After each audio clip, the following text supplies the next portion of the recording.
Bismillahirrahmanirrahim. Assalamualaikum warahmatullahi wabarakatuh. Waalaikumsalam warahmatullahi wabarakatuh. Selamat datang dan terima kasih ibu-ibu sudah menyempatkan waktunya untuk bisa hadir di pertemuan kali ini. Ibu-ibu, apa yang sudah dipelajari pada pertemuan sebelumnya?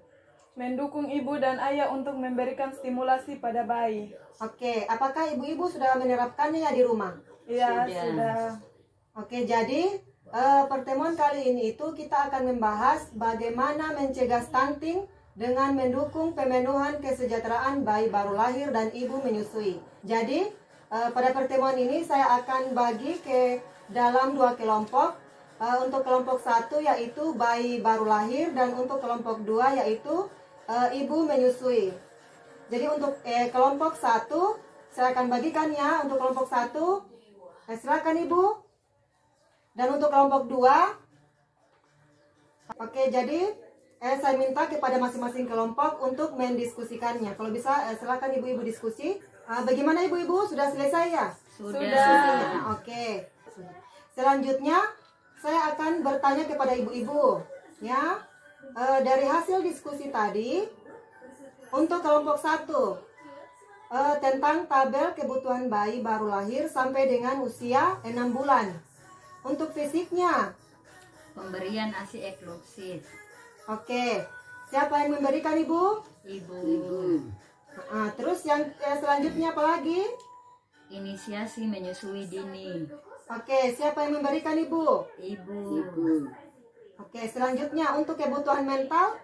Pemberian kasih sayang. Oke, siapa yang memberikan ibu? Ibu dan ayah. Oke, terima kasih. Jawabannya sangat bagus ya. Kemudian untuk kelompok 2 tentang kebutuhan fisik dan mental ibu menyusui. Untuk kebutuhan fisiknya Bu, apa Bu dari hasil diskusinya? Pemenuhan kebutuhan gizi yang cukup sehingga ibu bisa memberikan ASI eksklusif. Oke, siapa yang memberikan ibu? Ayah. Oke, untuk kebutuhan mentalnya? Pemberian kasih sayang, misalnya memberikan waktu yang cukup bagi istri untuk beristirahat yang cukup. Oke, siapa yang memberikan? Ayah. Iya, jadi jawaban ibu-ibu sudah sangat bagus ya. Terima kasih sudah membacakan hasil diskusinya. Selanjutnya saya ingin tanya kepada kelompok 1. Untuk kelompok 1, kira-kira tadi hasil diskusi dari kelompok 2 mungkin bisa ditambahkan ya? Untuk kebutuhan fisik ibu menyusui, suami perlu memperhatikan asupan gizi bagi istri. Kedua, untuk kebutuhan mental, suami berbagi peran dalam mengerjakan pekerjaan rumah, kemudian menciptakan kondisi suasana yang tenang, nyaman, penuh kasih sayang sehingga meningkatkan mood pada ibu menyusui. Oke. Kalau untuk kelompok 2 dari hasil diskusi kelompok 1 mungkin ada yang bisa ditambahkan? Untuk kebutuhan fisik bayi ketika lahir masih beradaptasi dengan menelan dan mencerna makanan, sehingga orang tua perlu memperhatikan jenis dan jumlah makanan pada bayi baru lahir. Oke, bagus sekali ya tambahan jawabannya. Terima kasih ibu-ibu itu sudah memberikan jawaban yang sangat bagus. Jadi ibu-ibu saya mau tanya ya, untuk pemenuhan kebutuhan bayi baru lahir dan ibu menyusui apakah sudah dilaksanakan di masyarakat atau bagaimana ibu? Sudah. Bu. Jadi kesimpulannya, kesejahteraan bayi baru lahir yang harus dipenuhi orang tua adalah inisiasi menyusui dini dan pemberian ASI eksklusif, yaitu merupakan kebutuhan fisik dan kasih sayang, itu merupakan kebutuhan mental dengan memastikan kebutuhan fisik dan mental ibu menyusui terpenuhi oleh keluarga untuk mengoptimalkan tumbuh kembang bayi sehingga terbebas dari stunting. Begitu ya? Iya. Jadi selanjutnya saya akan memberikan tabel ini tentang hambatan dan solusi untuk kebutuhan fisik dan kebutuhan mental. Untuk kelompok 2 itu kelompok bayi baru lahir, kelompok 1 kelompok bayi baru lahir, kemudian untuk kelompok 2 itu ibu menyusui. Jadi saya minta untuk ibu-ibu itu diskusi kembali tentang hambatan dan solusi yang dialami oleh ibu menyusui dan bayi baru lahir. Silakan ibu-ibu diskusi. Oke, jadi mungkin diskusinya sudah selesai ya ibu-ibu ya? Ya, sudah. Nah, untuk kelompok 1, dari hasil diskusinya mungkin silakan dibacakan Ibu untuk solusi dan hambatannya. Kebutuhan fisik untuk hambatan kurangnya pengetahuan tentang pentingnya pemberian ASI eksklusif dan inisiasi menyusui dini.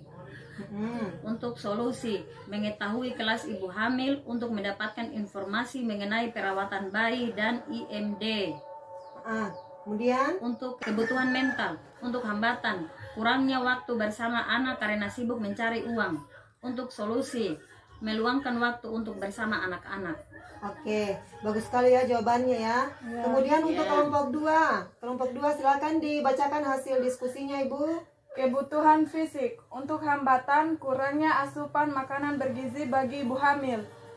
Untuk solusinya, pemberian gizi yang cukup bagi ibu hamil. Kebutuhan mental, hambatannya kurangnya dukungan dari keluarga dalam memotivasi ibu menyusui.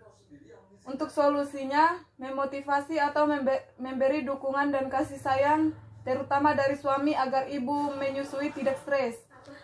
Oke, jadi terima kasih ya jawabannya ibu-ibu itu sudah sangat bagus.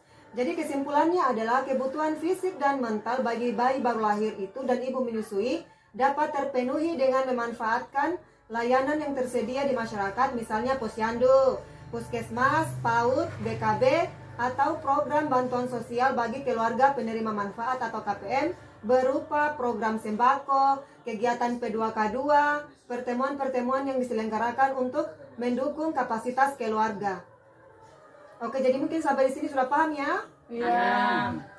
Selanjutnya, kali ini kita akan berdiskusi tentang jenis dan manfaat kebiasaan atau tradisi ketika menyambut ibu dan bayi baru lahir. Jadi masing-masing kelompok saya minta berdiskusi kembali tentang jenis dan manfaat kebiasaan atau tradisi ketika menyambut ibu dan bayi baru lahir. Silakan ya untuk berdiskusi kembali untuk kelompok 1 dan kelompok 2.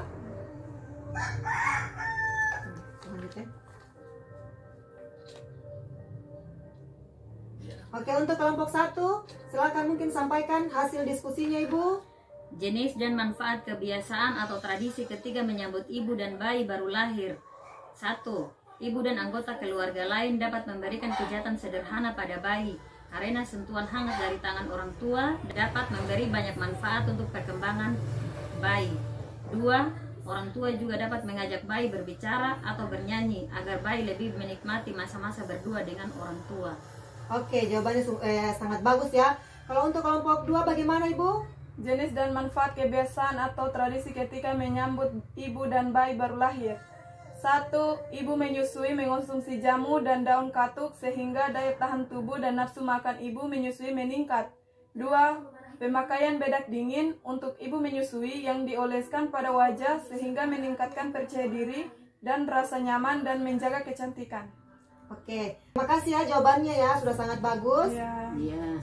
Jadi kesimpulannya adalah keluarga dan lingkungan harus bijak dalam memilih tradisi yang dapat mendukung tumbuh kembang bayi untuk mencegah stunting. Kemudian bentuk dukungan yang bisa diberikan keluarga dan lingkungan secara material yaitu berupa makanan bergizi, peralatan dan perlengkapan bagi bayi serta ibu menyusui, dan non material misalnya seperti kasih sayang dan informasi perawatan ibu menyusui.